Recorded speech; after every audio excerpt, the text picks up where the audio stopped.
यो चाहिँ मेरो तोरीबारी। तोरी एकदमै राम्रो छ है। 54/9 धिमा चाहिँ मेरो घर पर्छ।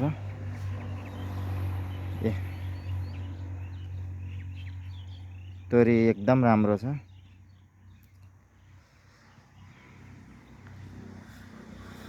गाईबस्तुको लागि यो पराल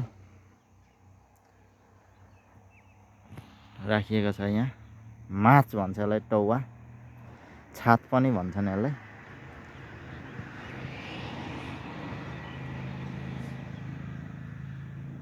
तोरी हेर्नुहोस् त ल।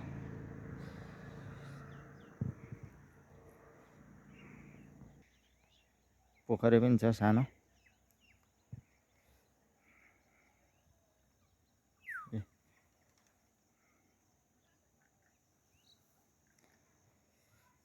यो तोरीबारी।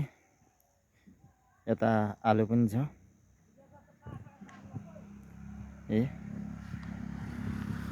यो बडरको रुख हो।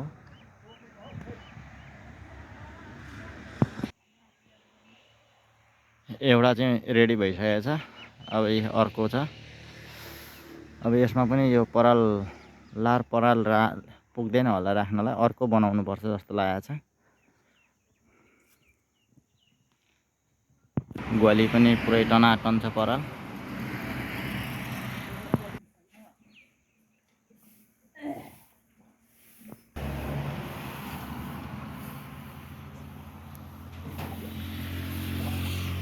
अलिअलि यसरी खान्छ यो मुख डुबाएर।